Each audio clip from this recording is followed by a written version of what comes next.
उसने मुझे भी धोखे में रखा हुआ था कि वह घर पर ही रहता है। मैं जानना चाहती थी कि वह क्या काम करता है। कुछ सबूत भी जुटाना चाहती थी, इसलिए वैभव के वहाँ से निकलने का इंतजार करने लगी। 2-1 घंटे बाद वो वहाँ से निकला तो मैं खिड़की से फांद कर अंदर चली गई। कंप्यूटर और लैपटॉप को ऑन किया तो देखकर मेरे पैरों तक के नीचे से जमीन खिसक गई। वह कंप्यूटर लड़कियों की आपत्तिजनक फोटोज और वीडियोज से भरा हुआ था। जाहिर सी बात है वो किसी नेक काम के लिए तो नहीं था। देखकर मुझे धरती घूमनी महसूस होने लगी। शरीर पर पसीना छलछल आया। अब समझ आ रहा था कि वैभव मुझे अपने फ़ोन को हाथ नहीं लगाने देता। उसका जानबूझकर घर पर रहने का बहाना करना। मुझे स्ट्रांग वाली फीलिंग आ रही थी कि वैभव और हमारी कंपनी का आपस में रिलेशन था। उसमें जो वीडियोस थी वो गोवा की ही थी और कुछ तो उन्हीं होटल रूम्स की थी जिसमें हम ठहरते थे। कंपनी में काम दिलाने के बहाने भी तो मुझे वैभव ही ले गया था। अचानक ही जैसे सारी कड़ियाँ जुड़ती चली गई और मेरे सामने सब कुछ आईने की तरह साफ था कि वैभव गलत काम में संलग्न है। मैंने उसमें अपना वीडियो ढूंढने की कोशिश की, पर इतनी सारी वीडियोज थी ढूंढना मुश्किल। मैंने डेटा से कोई छेड़छाड़ नहीं की ताकि वैभव वापिस आए तो उसे शक न हो। उस जगह की कुछ वीडियोज और फोटोज क्लिक कर वहाँ से उसी रास्ते बाहर निकल गई और वहाँ से कंपनी वापस चली गई। वैभव बेहद कमीना इंसान है ये तो पता था, पर इतना निजता पर उतरेगा इसका अंदाज़ा लगा तो खुद पर घिन आने लगी। काफ़ी देर खुद को समझाने में लगा कि ये सब सच है कि झूठ। कहकर उसने गहरी सांस ली और उठकर कमरे में चली गई। वहाँ से एक स्कॉच की बोतल और कांच का गिलास उठा लाई। ये क्या है? आहना आश्चर्य से पूछी। एक गम भुलाने की दवा है, वह उसको टेबल पर रखती बोली। ये क्या हाल बना दिया तूने अपना। अब मैं इसके बगैर नहीं रह सकती। वह बोतल का ढक्कन खोल उसे गिलास में उड़ेलने लगी। इसकी एक अच्छी बात है, इंसान जैसी ना धोखेबाज है और न साथ छोड़ती है। ये तो इंसान की फितरत होती है, आदत होने के बाद छोड़ देता है। पता है आहाना, प्यार होना इतना खतरनाक नहीं है जितना खतरनाक आदत होना है। आदत तो हर किसी चीज़ की बुरी होती है, जैसे मुझे वैभव की थी। कहकर उसने एक कड़वे घूंट के गिलास को अपने होठों से लगा अंदर धकेला और आंखें बंद कर ली, ना मानो उसके साथ अपना गम भी अंदर धकेल दिया। आना को इसकी उसकी इस हालत पर तकलीफ हो रही थी, पर वह पूरी बात भी जानना चाहती थी। फिर क्या हुआ? उसने उसके हाथ से गिलास छीन कर नीचे रख दिया। जिस दिन मैंने मेरी वीडियो देखी उस दिन भी इतना ही नहीं टूटी जितना वैभव की सच्चाई देखकर टूटी। मेरा विश्वास टूटा था जिसकी कोई भरपाई नहीं थी। जिस फूल को दिल में जगा दी उसने ही बुरी तरह घायल किया था। मैं अंदर से सुलग उठी, पर उस समय आग को दबा दिया और वहाँ से मैं कंपनी चली गई। अब मुझे पता करना था कि वैभव और कंपनी का क्या रिश्ता है। मैंने उन सभी लड़कियों से बात की हुई भी इस सबसे परेशान हो गई थी, इससे बाहर निकलना चाहती थी। हमने पूरी प्लानिंग के साथ मैनेजर को कमरे में बंद कर चाकू उसकी गर्दन के नीचे लगाकर सच उगलने मजबूर किया और उसने स्वीकार किया कि वैभव हुई इसका मास्टरमाइंड है। साथ ही उसने ये भी स्वीकार किया कि वह फेक मॉडलिंग कंपनी किसी और शख्स के नाम पर रजिस्टर्ड है। वो लड़कियों से गलत काम करने तक सीमित नहीं है, बल्कि उसके तार पोर्न इंडस्ट्री से भी जुड़े हुए हैं। वहाँ बनी वीडियोज को दूसरे देश में बेचा जाता है। उससे सच्चाई सुनकर हम दंग रह गए कि क्या हमारी वीडियो को भी कोई देख रहा होगा। हीरोइन बनने का सपना लेकर मुंबई आई थी और हम क्या बनकर रह गई। आंखों के आगे अंधेरा छाने लगा। मेरी और मेरी जैसी लड़कियों की बर्बादी का जिम्मेदार बस एक आदमी था और वो था वैभव। मेरी आंखों में खून उतर आया, पर उस गुस्से को मैंने जाहिर नहीं होने दिया। बाकी लड़कियां गोवा चली गई और मैं घर आ गई।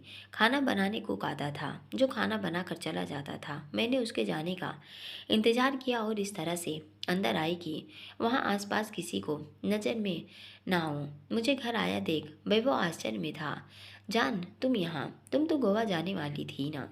उसकी धूर्त लोमड़ी जैसी आंखों में चमक थी, परंतु उसकी शक्ल पर मुझे घिन आ रही थी। किसी तरह खुद को रोके हुए थी। तबीयत ठीक नहीं थी तो वापस आ गई। मैंने झूठ बहाना बहाना बनाया तो उसने इसको अधिक गंभीरता से नहीं लिया। तबीयत तो क्या हुआ बेबी?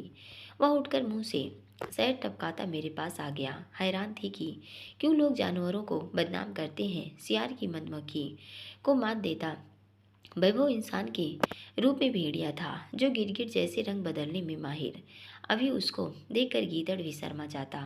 उसे देखकर मन में जो गुस्से की लहर उठ रही थी उसको दबाया और मैं फ्रेश होकर किचन में चली गई। खाना बना हुआ था। मैंने खाना डाइनिंग टेबल पर लगा दिया और हम दोनों ने खाना शुरू किया।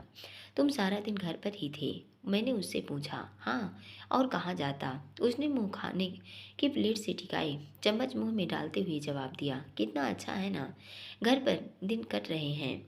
एक मैं सारा दिन भाग दौड़।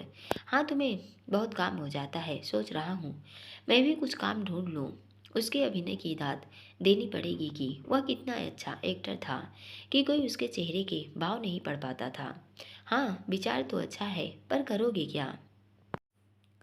वही सोच रहा हूँ। तुम्हें कोई काम तो आता नहीं, मेहनत तुम कर नहीं पाते, भीख तुम्हें कोई देगा नहीं, क्यों नहीं खुद को बेच लेते? मैंने जानबूझकर जहरीला तंग किया और वह बौखला गया।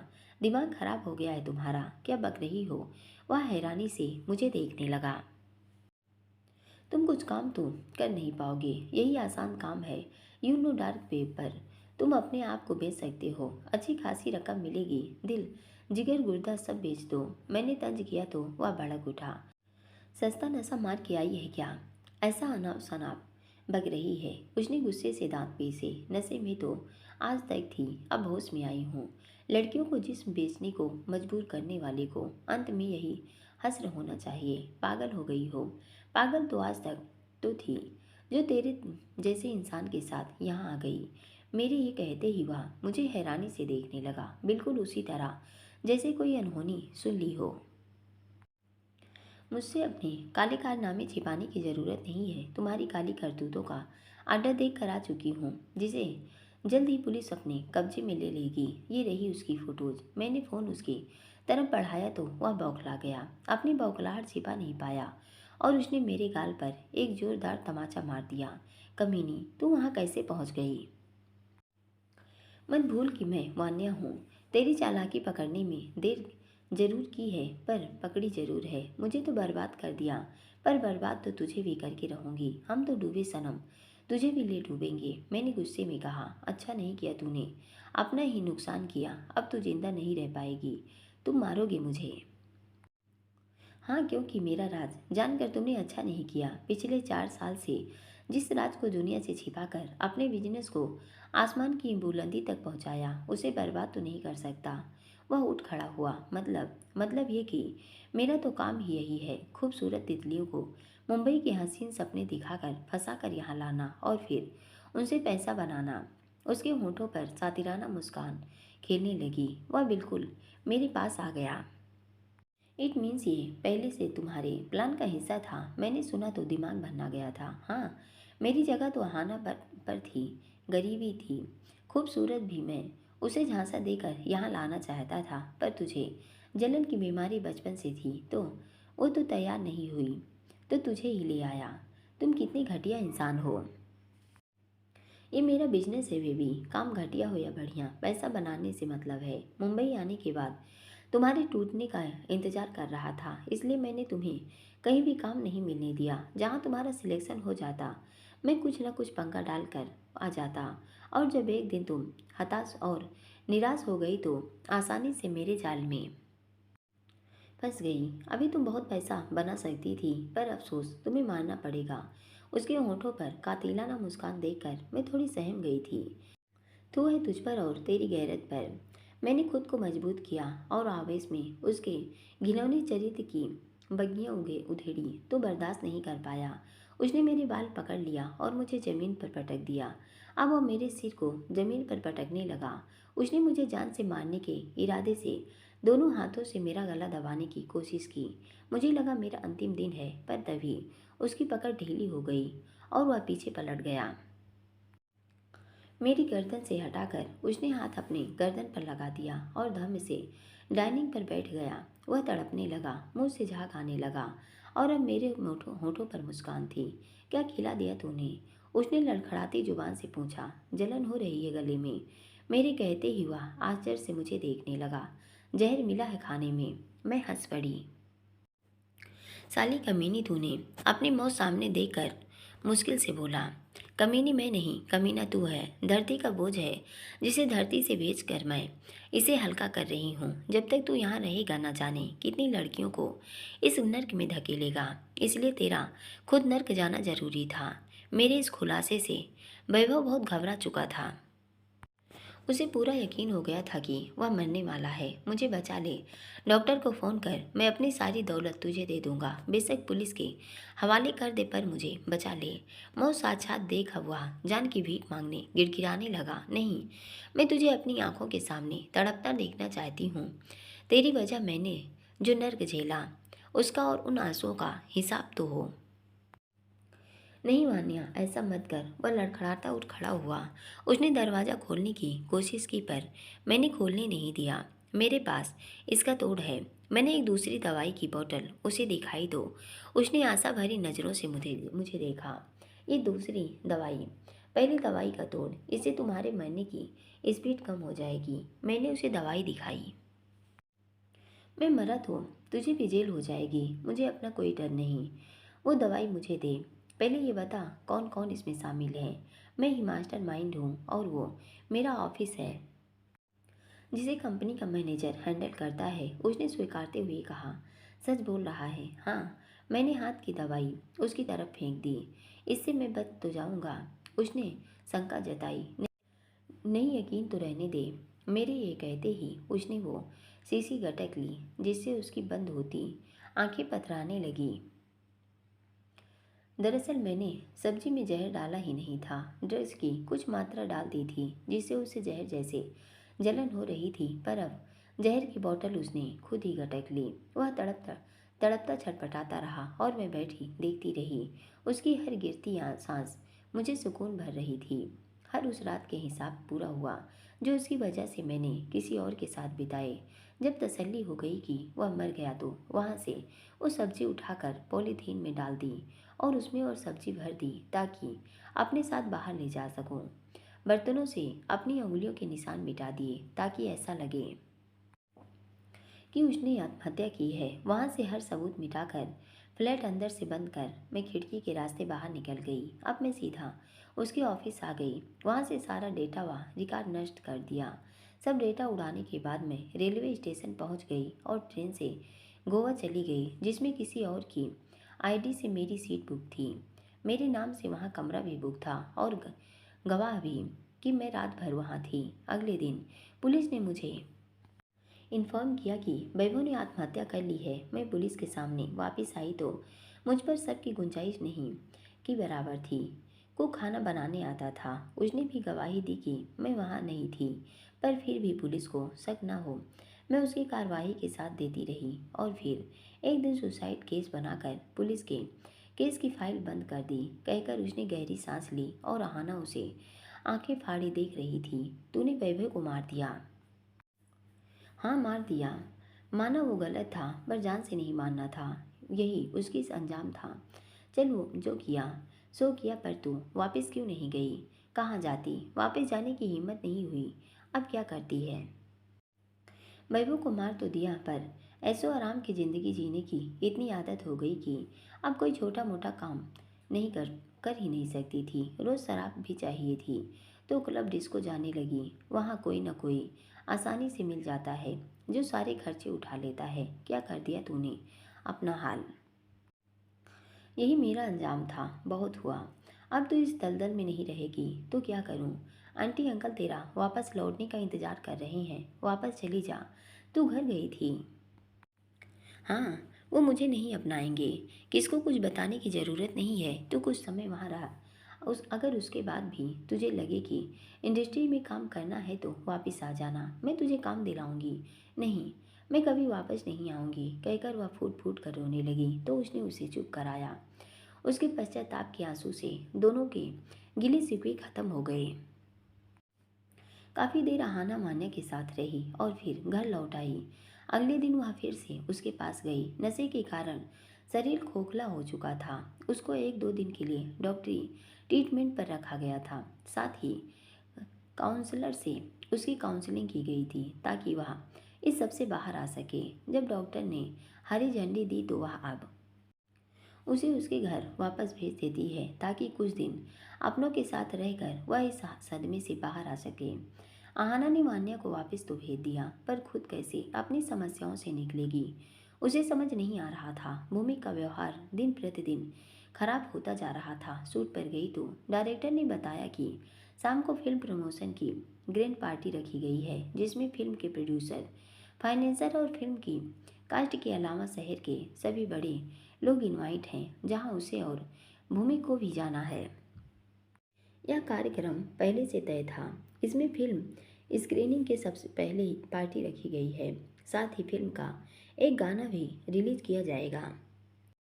अभी उन दोनों के अलावा सेट पर फिल्म की लगभग पूरी कास्ट मौजूद थी। फिल्म का एक बेहद महत्वपूर्ण सीन फिल्माया जाना था, जिसके लिए एक आर्टिफिशियल भव्य सेट तैयार किया गया था। उस दिन के एक्ट्रेस के बाद आहाना और भूमि की मुलाकात आज ही हो रही है। शूट की डायरेक्शन भी बदल दी है। डायरेक्टर अब भली प्रकार समझ चुका है कि दोनों की चूहे बिल्ली का खेल उसका काम भी मुश्किल करेगा। रोमांटिक सॉन्ग और सीन फिलहाल डिले कर दिए गए हैं ताकि उसकी लड़ाई का असर फिल्म पर न हो और दोनों से सुलह हो तो वह उनको भी फिल्म सके। बाकी फिल्म की शूटिंग में अपनी गति से बढ़ा रहे थे। भूमि तैयार होकर आ चुका था। आना भी वेंटी वैन से तैयार होकर उतरी तो देखा भी कैमरामैन डायरेक्टर के अनुसार कैमरों की सेटिंग जमा रहे थे।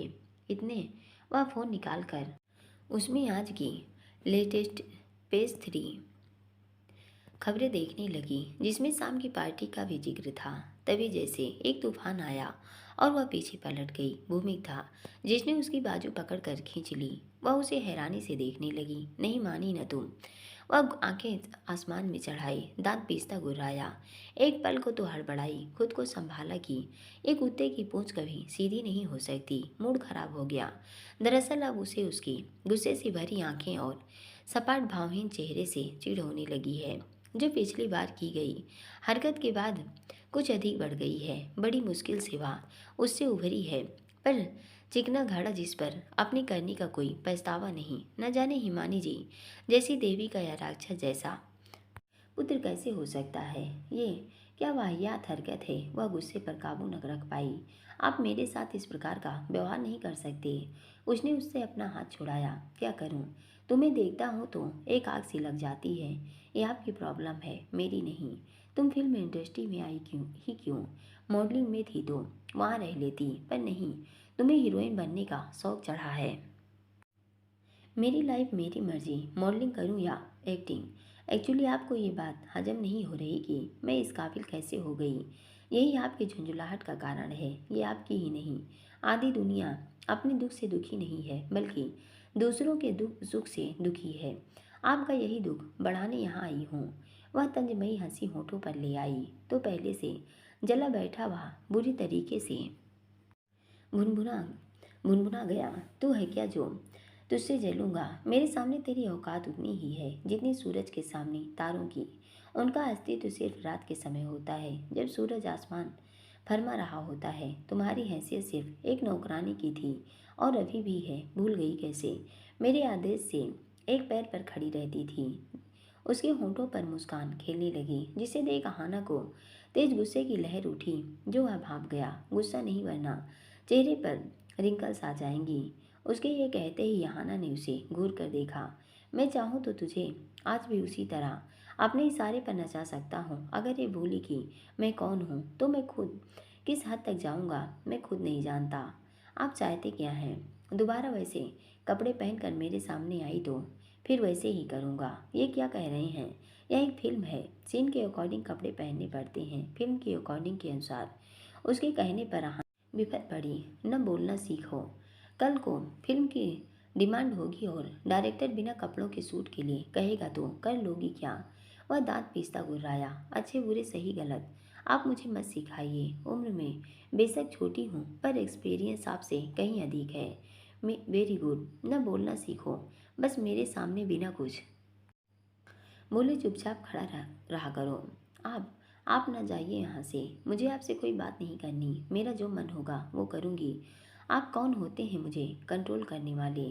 तुम एक बेशर्म लड़की हो। उस दिन इतने वाहियात कपड़े पहने थे कि पानी में गिरते ही चिपक गए। सबके सामने शर्मिंदगी हुई पर फिर भी कोई सबक नहीं लिया और मुंह उठाए आ गई। क्यों नहीं करती कहती कि तुझे ही ये सब अच्छा लगता है, सबको रिझाना, ताकि तुम अपनी खूबसूरती पर इतरा सको, जैसे अभी डायरेक्टर को। आपका दिमाग खराब है, मुझे आपसे बात ही नहीं करनी। वह जाने मुड़ी। याद रखना दोबारा वैसे कपड़े पहने तो जैसा उस दिन हुआ वैसा भी कभी भी हो सकता है, पार्टी में भी। उसके ये कहते ही यहाना के पैर जम गए। आप मुझे डरा रहे हैं। वह पीछे पलटी। नहीं, चेतावनी दे रहा हूँ। आपकी प्रॉब्लम क्या है? आपकी नज़रों में मैं चीप हूँ, बेशर्म हूँ, कैरेक्टरलेस हूँ तो आपको क्या मतलब? आप अपना काम कीजिए। उसकी आवाज़ गुस्से से भारी हो गई। मुझे ऐसी लड़कियों से सख्त नफरत है जो अपने फ़ायदे के लिए कुछ भी कर सकती हैं, फिर वो डायरेक्टर जैसे किसी आदमी को फंसाना हो या फिल्म के लिए कपड़े पह उतारना। उसके ये कहते ही यहाना ने गर्दन झटकी।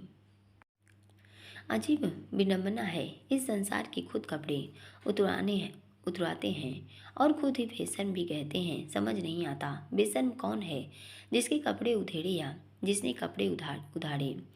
भूमि किसके? इस सवाल का पर मौन हो उसे देख रहा था, शायद जवाब नहीं सूझ रहा था। कहना क्या चाहती है? उसका सुर थोड़ा धीमा हुआ। छोटी सी बात में छिपी बड़ी सच्चाई का मर्म है जिसे हर कोई नहीं समझ पाता। उसके लिए दिल और दिमाग दोनों खुले होने चाहिए। तंग तंग जगह पर नई चीज़ें समाहित नहीं हो पाती, फिर वह इंसान हो या विचार। सोच की खिड़की खुली रखिए ताकि विचारों का प्रवाह बाधित न हो। इतने में सेट रेडी है का अनाउंस हुआ तो वह चली गई। साथ में भूमिक भी आ गया। आहाना और भूमिक के अलावा बहुत से सह कलाकारों के साथ एक लंबा सीन शूट होता है, जिसके लिए एक पूरे शहर में एक मोहल्ले और एक शानदार घर के अंदर तक का सेट था, जो हूबहू असली लगता है। बहुत सारे सीन इस सेट पर फिल्माए जाने थे। 3-4 घंटे की मेहनत, कई टेक रीटेक के बाद सारे सीन फिल्मा दिए गए। अब अगली शूटिंग स्टूडियो के अंदर नहीं बल्कि अलग अलग रियल लोकेशन पर फिल्माई जाएगी। शूटिंग खत्म हुई और पैकअप का ऐलान हुआ। अब शाम की पार्टी की तैयारी शुरू हो गई। घर जाने के बजाय उन्हें यहीं से तैयार होकर पार्टी के लिए जाना है। भूमिका और आहाना मेन लीड हैं, तो दोनों को एक ही रंग के कपड़े पहनने दिए गए। भूमि के लिए ब्लैक कलर का सूट और आहाना को भी ब्लैक कलर का बेहद स्टाइलिश लॉन्ग गाउन दिया गया, जो हाफ बैक लेस था, जिप लगाकर कमर से इस तरह से फिटिंग की गई थी कि खूबसूरती उभर कर आए। फ्रंट से भी स्टाइलिश कर दिया गया था। उसे भी आज उन्हीं टॉप क्लास अभिनेत्रियों की तरह अपना पहनावा और व्यवहार रखना पड़ेगा, जिन्हें आज तक सिर्फ टीवी पर देखा। उनमें से कई से आज उसकी आमने सामने की हैसियत से मुलाकात भी होगी, जो एक अलग प्रकार का अनुभव होगा। मीडिया से तो मॉडल के रूप में अक्सर परिचय होता रहता है, पर अभिनेत्रियों के रूप में आज पहली बार इस तरह से मुखातिब होगी, तो आत्मविश्वास में कमी नहीं होनी चाहिए। बाकी तो संभाल लेगी, पर उस पर खारे खाए कड़वे करेले से कैसे पार कर पाएगी, जिसने अब उसके कपड़ों पर भी आपत्ति जतानी शुरू कर दी है। या ये भी उस लड़ाई का हिस्सा है जो वह उससे लड़ रहा है, ताकि वह उसकी डर की वजह ये मानसिक दबाव में रहे और उसका प्रतिकार न कर पाए। शारीरिक से कहीं अधिक यह लड़ाई मानसिक स्तर पर जो लड़ी जा रही है, दोनों एक दूसरे को फिल्म से बाहर फेंकना चाहते हैं। वह चाहती है भूमिक माफ़ी मांगे और खुद को सुधारे। भूमिक चाहता है आहाना हार मानकर पीछे हट जाए। वह जंग 3 फ्रंट पर लड़ी जा रही है, आमने सामने वाक युद्ध से अपने पावर का इस्तेमाल, और इसके साथ एक लड़ाई दिमाग में भी। परिधान पहन लिया। मेकअप आर्टिस्ट ने मेकअप और हेयर स्टाइल भी कर दिया। सारी कास्ट को एक साथ ही जाना था। वह तैयार होकर निकली तो सारा स्टाफ उसे शुभकामनाएं देने लगा। डायरेक्टर तो कुछ ज़्यादा ही खुश था। आहाना के पक्ष में ये एक बात है कि डायरेक्टर उसे नई हीरोइन की तरह नहीं बल्कि एक स्थापित अभिनेत्री की तरह ही पेश आता है और उसको प्रेरित करता रहता है।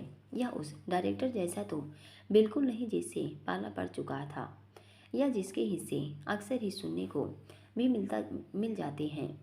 इसकी वजह क्या है उसे समझ तो नहीं आता, पर इस वजह से वह अपना काम बेझिझक कर पाती है और ऐसे लोगों की वजह से उसका ये भरोसा मजबूत होता है कि सभी लोग टैलेंट को जेंडर से नहीं तोलते। ऐसे ही लोगों की वजह से शायद दुनिया टिकी हुई है, जो लड़की को सिर्फ लड़की की तरह नहीं देखते बल्कि उसे बाकी कलाकारों की तरह कलाकार ही समझते हैं। तभी न चाहते हुए भी नज़र भूमिक पर चली गई, जो उसको घूर कर देख रहा था। मन को मजबूत किया और गाड़ी में बैठ गई, पर अकेले नहीं, डायरेक्टर के साथ। भूमिक भी उसी गाड़ी में आ गया, पर अहाना ने उसे पूर्णतः अनदेखा किया हुआ था। पार्टी एक 7 स्टार होटल में तय है। एंट्री गेट पर मीडिया का जमावड़ा लगा हुआ था, जो उनके वहां पहुंचते ही उनकी तरफ दौड़ पड़ा, पर तुरंत ही उनको पीछे कर दिया गया। दरअसल होटल के अंदर भी फोटो शूट और मीडिया के लिए जगह निर्धारित की गई है, पर वे उनकी हर गतिविधि को कैमरे में कैद करना चाहता है, इसलिए एक टीम बाहर ही खड़ी थी। डायरेक्टर, प्रोड्यूसर भूमिका और अहाना ने अपने पहले से तैयार की हुई स्टेटमेंट मीडिया के सामने दी, उनके सवालों के जवाब भी दिए। भूमिक इंडस्ट्री में पहले से स्थापित है, उसके बारे में छिपाने जैसा कुछ नहीं। वह हिमानी जी का बेटा है तो बचपन से पब्लिक फिगर रहा है। लोग अहाना के बारे में, उसकी पर्सनल जिंदगी के बारे में जानने ज़्यादा उत्सुक थे। उसने सबको स्पष्ट कह रखा है कि वह अपनी निजी जिंदगी के बारे में कुछ नहीं बताएगी। जिस बात को छिपाओ तो मीडिया उसको ढूंढने के लिए पीछे पड़ जाता है। आहना नहीं चाहती कि वह अभी अपनी असली पहचान के रूप में सामने आए, इसलिए निजी जिंदगी के सवालों पर वह कन्नी काट जाती है। मीडिया को लिखित और मौखिक तौर पर इंटरव्यू देने के बाद वे होटल में अंदर आ गए, जहां पहले से ही लोगों का जमावड़ा था। भूमिका और अहाना हाथ हिलाते हुए अंदर आए। फोटो सेशन के लिए एरिया बनाया हुआ था। दोनों ने वहां पर एक साथ फोटो सेशन किया, जिसमें भूमिक बिल्कुल नॉर्मल व्यवहार कर रहा था। लड़कियों में उसे लेकर कासा क्रेज है, जो उसके आते ही शोर के रूप में शुरू हो जाता है। वह भी लोगों को दिखाने मुस्कुराते हुए फोटोज के समय हाथ अहाना के कमर पर रखता है। उसके इस प्रकार की गिरगिट जैसे रंग बदलने पर आहना हैरान थी। वह सावधान भी, न जाने कब उसके अंदर का शैतान जाग जाए। शहर और इंडस्ट्री का हर बड़ी शख्सियत वहाँ मौजूद थी, पर फिर भी जैसे किसी का बेसब्री से इंतजार हो रहा था। पार्टी के लिए केक कटिंग भी रखी गई है। उसके साथ फिल्म के एक गाने को भी रिलीज किया जाएगा, जिसके लिए स्पेशल सरप्राइज गेस्ट एंट्री रखी गई है। सबसे यह बात छिपाई है कि स्पेशल गेस्ट कौन आने वाला है, जिसकी रिक्वेस्ट पर फिल्म का टाइटल सॉन्ग जो प्रमोशन के लिए फिल्माया गया था वह बजने लगा। भूमिका और अहाना भी डांस करने आ गए। अहाना एक सह अभिनेत्री के साथ डांस करने लगी, जो भूमिका को गंवारा नहीं था। किसी तरह उसे वहां से हटाने में कामयाब हुआ और उसके पास आकर डांस करने लगा। नहीं मानी ना तुम। अचानक डांस करते हुए उसने उसके कमर पर हाथ रखा और हाथ भी पकड़ लिया, बोलते हुए गुस्सा उस पर हावी था। क्या एक ऐसा ड्रेस पहन कर आई हो, उसके साथ डांस कर रही थी? क्या प्रॉब्लम है आपको? या वह जानबूझकर तुम्हारी कमर छू रहा था? उसके ये कहते ही अहाना के कदम थम गए। वह उसके ऐसे व्यवहार से झल्ला गई, पर उसने उसे डांस करने मजबूर किया। आपका दिमाग खराब हो चुका है। अगर पार्टी में गड़बड़ करने की कोशिश की तो क्या ये आपके लिए भी अच्छा नहीं होगा? फिल्म तो हम दोनों की है, आपकी भी बदनामी होगी, मेरी नहीं, सिर्फ तुम्हारी। अब अगर किसी और के साथ चिपकने की कोशिश की तो ड्रेस के पीछे जो जिप लगी है वह खुल भी जा सकती है और तुम्हें भी पता नहीं चलेगा। यह सुनते ही अहाना के कदम थम गए। उसने उससे अपना हाथ छुड़ाना चाहा, पर उसने और कसकर पकड़ लिया। मुझसे चालाकी मत करना। समझ गई। आना को पसीना आने लगा। क्यों कर रहे हैं आप ऐसा? कम से कम यहाँ तो दुश्मनी को परे रखें। तू जब अपनी हरकतों से बाज नहीं आती तो मुझे तुम्हें याद दिलाना पड़ता है कि मैं कौन हूँ और तुम कौन हो। छोड़िए मुझे। उसने उसकी कमर से नीचे हाथ रख दिया, जहाँ पर चेन लगी हुई थी। 2 सेकंड लगेंगे इसको खींचने में। वह सातिराना अंदाज में मुस्कुरा दिया तो आहाना के चेहरे की हवाइयाँ उड़ गई। आप ऐसा कैसे कर सकते हैं? उसके आंखों में भय साफ झलकने लगा था। यह सिर्फ चेतावनी है, अगर अपनी हरकतों से बाज नहीं आई तो यही करूँगा, कहकर उसने उसे अपने से सटा लिया और ज़बरदस्ती डांस करने लगा। आहाना बहुत डर गई थी, वह उसे छोड़ भी नहीं रहा था। अचानक म्यूजिक बंद हो गया और आहाना की जान वापस लौट आई। डायरेक्टर ने माइक थाम लिया। Attention please. उसके ये कहते ही जैसे खामोशी छा गई, सबकी नज़रें उन पर जम गई। लेडीज एंड जेंटलमैन, जिनका बेसब्री से इंतजार हो रहा था, वो पहुंच चुके हैं। Please welcome party surprise guest entry mister Aviraj Khurana. उसका नाम सुना तो आहाना और भूमिक दोनों चौंक गए। खुराना साहब, क्यों खुश हो रही है कि अविराज खुराना आ गया? तूने बुलाया है इसको? झूठ बोल रही है, उसने उससे खुद को छुड़ाया। और जहाँ पर अविराज मीडिया के बात कर रहा था वहाँ आ गई।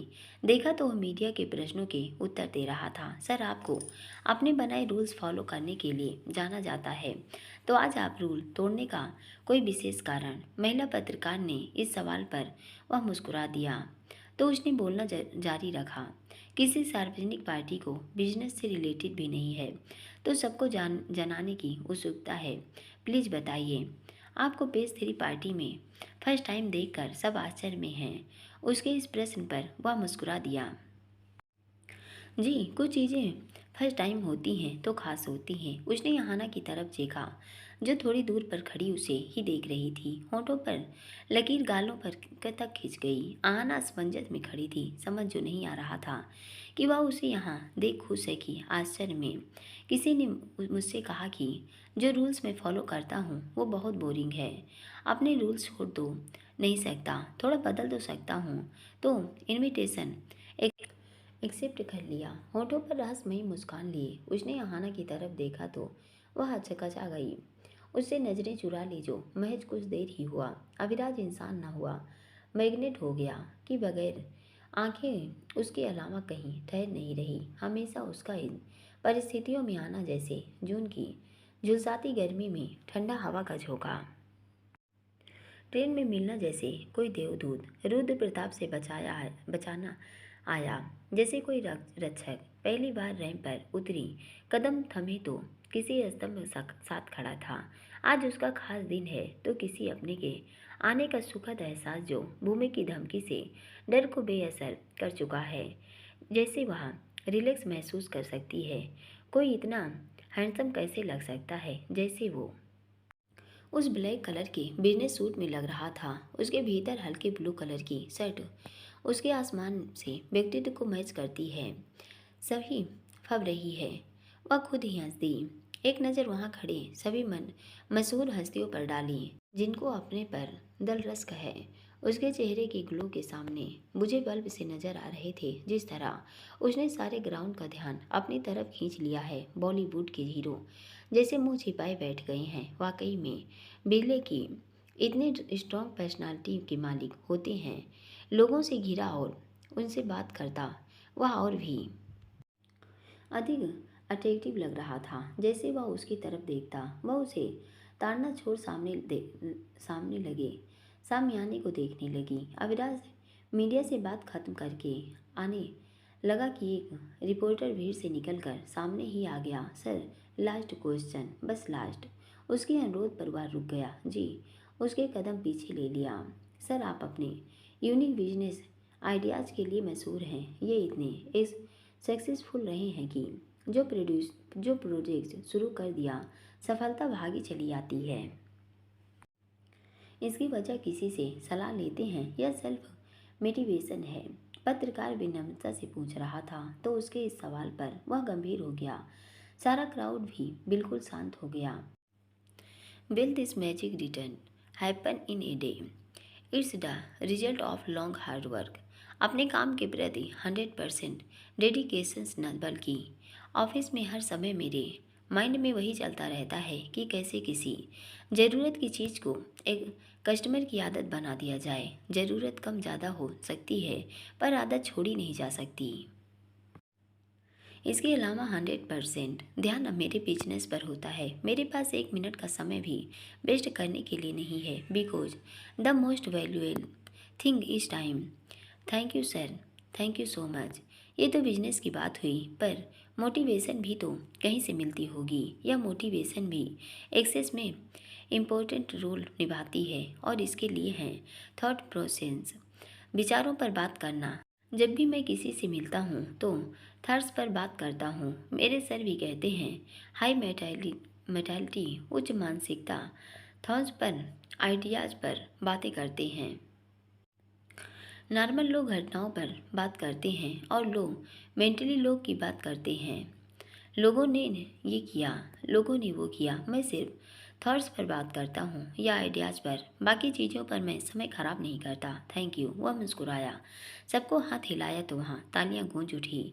एक किनारे खड़ी आहाना मंत्रमुग्ध मुँह हो उसे देख रही थी। जिसने कहा 16 आने सच कहा कि अमीर इसलिए बुद्धिमान और खूबसूरत नहीं होते कि वे खूबसूरत ही होते हैं, बल्कि उनमें सफलता का कॉन्फिडेंस भरा होता है, इसलिए सबको अट्रैक्ट कर लेते हैं। भगवान जाने ये इतनी गहरी बातें कर कैसे लेता है। कुछ तो जादू है कि हर कोई इसके पीछे भागता फिरता है, पर ये किसी के हाथ नहीं आता। क्यों न ये अपना नाम मिस्टर परफेक्ट रख लेता। नहीं नहीं, जब तक शादी को लेकर थॉट नहीं बदलता तब तक मिस्टर परफेक्ट का खिताब नहीं दूंगी। उसने गहरी सांस ली कि अगले ही पल वह उसके सामने अपनी उसी पर्सनालिटी का जादू बिखेरने प्रकट हो गया।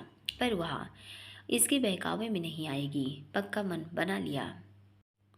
हेलो बेबी, बेहद रोमांटिक अंदाज में वह उसके सामने आकर उसके दोनों हाथ पकड़ लेता है और आहाना उसके जिस्म से आती महंगी परफ्यूम की खुशबू में धोती। उससे पहले उससे ध्यान हटा, उसके चेहरे की तरफ देखने लगी। कांग्रेस पहली फिल्म के लिए उसकी होठों पर मुस्कान थी। Thank you. उसने मुश्किल से खुद को संभाला, नजरें हटा, होंठ बुदबुदाए। उसके पास आने से लगा जैसे सबका ध्यान उस पर ही ना आ गया हो। वह उसके हाथ छुड़ाना चाहती थी पर उसने कसकर पकड़ लिया। You are looking so beautiful, gorgeous, styling, bold and उसको ऊपर से नीचे तक देखते उसके होंठों पर शरारती मुस्कान थी और आहाना के मुंह से अनायास निकला, खूबसूरती की सारी इनालिज तुम्हारे आगे फेल। वह उसकी बातों से पिघल कर थोड़ा शर्मा देती। उससे पहले ध्यान आया कि वह उससे नाराज है तो अभी नाराज ही रहना है। नकली मुस्कान चेहरे पर ले आई। क्यों आई हैं आप यहाँ? क्या तुम ये दिल से कह रही हो? हाँ बेबी, मत भूलो मैं अविराज खुराना हूँ, कहीं भी आ जा सकता हूँ, फिर वो तुम्हारी फिल्म की पार्टी ही क्यों ना हो। आपका समय तो कीमती है ना। हाँ, पर तुम भी कीमती हो। उसने दोनों भवें सिकोड़े कहा तो वह उसे देखने लगी। व्हाट आई मीन, मेरे सिवा यहाँ तुम्हारा है ही कौन? ले देखे, एक मैं ही हूँ जो आ गया। आने की इच्छा हो तो कौन मुझे रोकेगा? वह दिलकश अंदाज में बोला। सच ही तो है, आपको कौन रोक सकता है? वही करते हैं जो आपका मन करता है। उसने नज़र दूसरी तरफ करते हल्के से गर्दन को झटका। मुझे तुम्हारा लहजा टोटिंग वाला क्यों लग रहा है? क्योंकि मैं टोटिंग ही कर रही हूँ। रियली? हाँ, ये अच्छा है। अविराज खुराना पहली बार पेज 3 पार्टी में आया है ताकि कोई तुम्हारी तरफ से भी पार्टी में शामिल हो और तुम खुश हो। पर यहाँ तो सीन ही डिफरेंट है। मुझसे पूछा जा रहा है कि मैं यहाँ क्यों आया हूँ। Are you serious? आप मेरी वजह से नहीं आए, बल्कि यह दिखाने आए हैं कि आप अविराज खुराना हैं, business tycoon. I don't like this kind of attitude. If उसने मुंह लटकाया। वो तो मैं हूं ना, इसमें दिखाना क्या है? मैं हूँ अविराज खुराना। क्या तुम मुझे पसंद नहीं करती? आप अविराज खुराना हैं तो सब आपको पसंद ही करें, जरूरी तो नहीं, कहकर वह हाथ छुड़ा कर चली गई। आना, कंफ्यूज मत करो, सब पसंद करें वो बात नहीं कर रहा, तुम पसंद करती हो कि नहीं, आंसर दो, देखे जाओ। वह कहता रहा पर वह नहीं रुकी, जल्दी भीड़ में गुम हो गई। उसने ऐसा करने पर उसने कंधे उचकाए। आहाना के जाते ही उसने उसे अकेला पाकर तीन और लोग वहां आकर जमा होकर उससे बातें करने लगे और वह उनमें गिर गया। आहाना डायरेक्टर के पास जा रही थी ताकि देखे कि तैयारी हुई कि नहीं। कुछ कदम ही चली थी कि सामने रास्ता रोके भूमि खड़ा था। वह उसे इग्नोर करके जाने लगी तो उसने उसका हाथ पकड़ लिया। रोज ही विलन वाला अवतार आज बढ़कर शक्ति कपूर हो गया है, इंटीरेशन में से भरपूर। पर भूमि को इससे कब मतलब? उसे तो आहाना का अविराज से बात करना बिल्कुल रास नहीं आया, तो जला बैठा था। उसकी चेतावनी के बावजूद उसने अविराज को बुलाया, न कि बल्कि बुलाया उसे इतनी देर बाद भय कर रही थी। इस वजह से 2 किलो खून ऑलरेडी फूक चुका हूँ। क्या बदतमीजी है ये, मेरा हाथ छोड़िए। आहना ने गुस्से भरी घूरती नज़रों से उसे देखा। तूने उसे यहाँ क्यों बुलाया? वह हमेशा की अपनी रट पुराण बांध रहा था। राह अड़ा पत्थर भी पानी गिरने पर पिघल जाए, पर मजाल जो इस पर कोई रत्ती भर असर होता हो। उसे नौकरानी और खुद को मालिक के अवतार में वह इतना गुम चुका है कि उससे बाहर आना भूलकर उसकी सांसें भी कंट्रोल कर लेना चाहता है। मैंने नहीं बुलाया, आहाना ने उत्तर दिया। झूठ, सफ़ेद झूठ।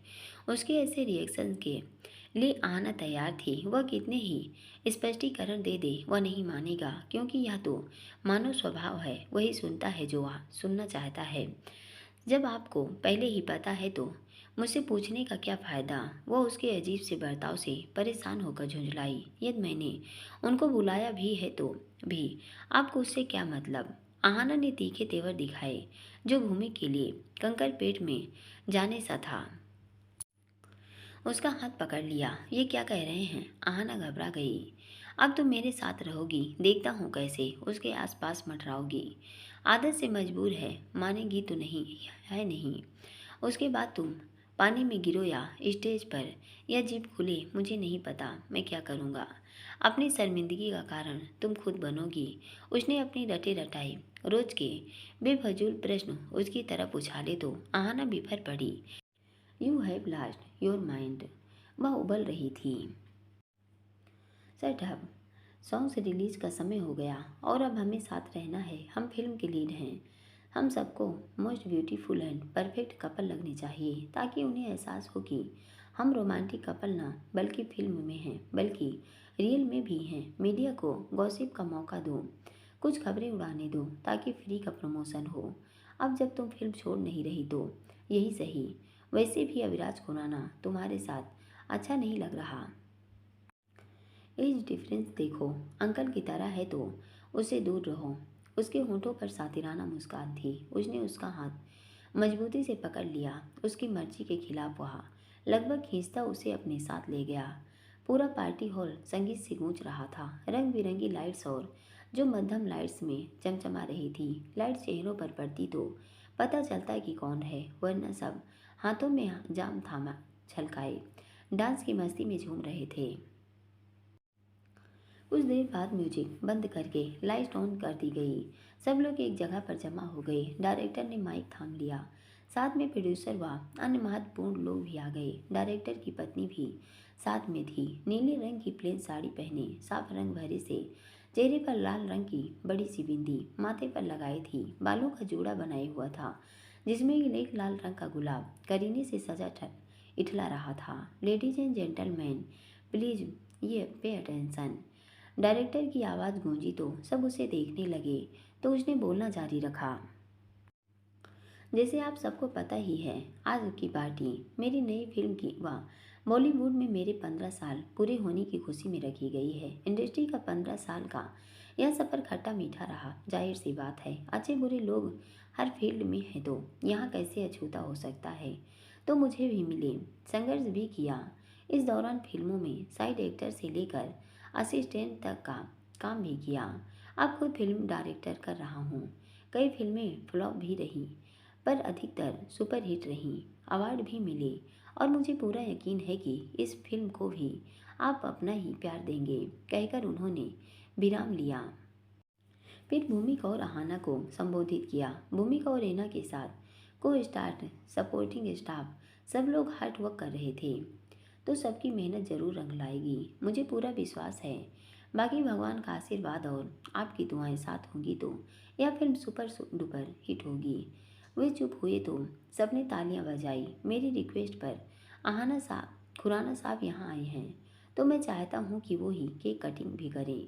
उसकी घोषणा पर अविराज आगे तो आ गया, पर उसने उनका हाथ पकड़ा। इस पर सिर्फ आपका हक है, मैं अकेला नहीं, मेरी पूरी टीम। उन्होंने सबको बुलाया तो सबने हाथ लगाया और केक काटा गया। एक दूसरे को केक खिलाकर सबने एक दूसरे को विश किया। अविराज ने एक केक का पीस उठाया और आहना की तरफ बढ़ाया। मेरी तरफ से। आहना उसको स्वीकारती है कि भूमिक ने उसका हाथ खींच लिया और घूरकर अविराज को देखने लगा। अविराज ने उसका ऐसा व्यवहार देखा तो हैरान था।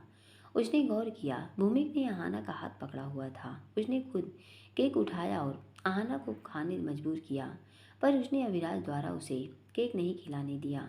ऐसा करके उसे अजब शांति जो मिल रही थी। भूमि की यह हरकत अविराज के आंखों की बेचैनी बढ़ा रहा था, जो वो भाप ही भी गया कि इतने लोगों के सामने वह कुछ कहने की हिम्मत नहीं करेगा, और करेगा भी तो उसे कब परवाह। ऐसे करके उसका दोनों से बदला पूरा हो रहा था। मन मार कर अविराज को पीछे हटना पड़ा और भूमिक अपनी जीत पर इतरा रहा था। डायरेक्टर के अनुरोध पर अविराज व अन्य बड़ी हस्तियाँ फिल्मी हस्तियों के सामने फिल्म का सॉन्ग भी रिलीज हो गया।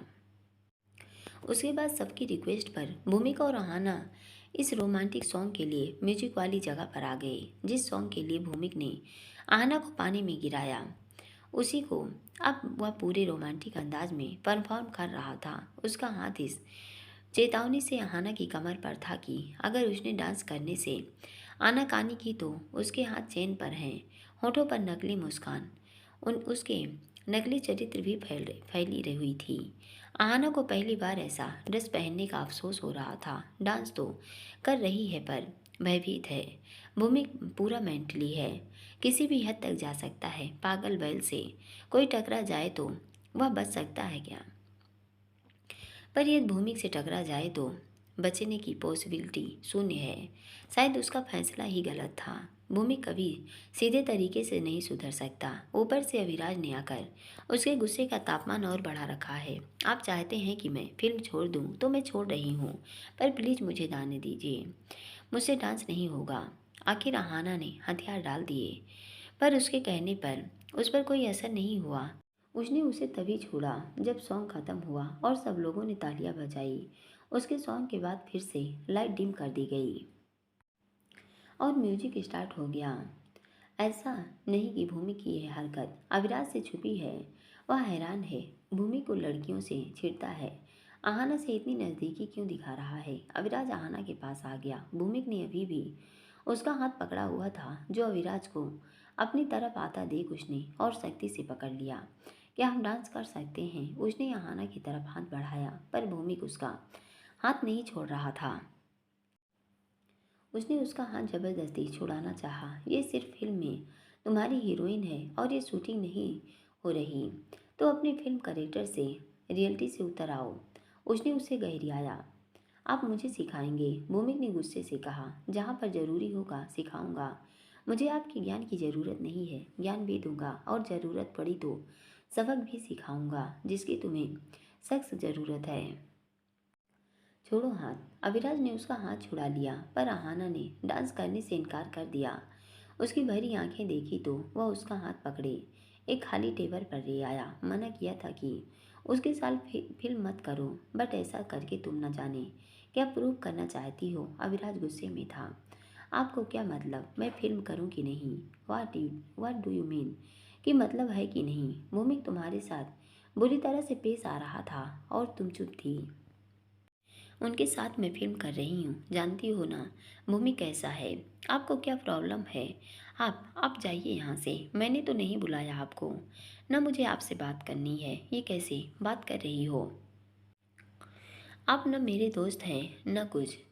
क्यों हर बार हमदर्दी की भीख देने आ जाते हैं? क्यों आ जाते हैं अपना एहसान चढ़ाने उस हर जगह जहाँ उसकी आवाज़ भर्रा गई तो आंखें बंद होकर ली।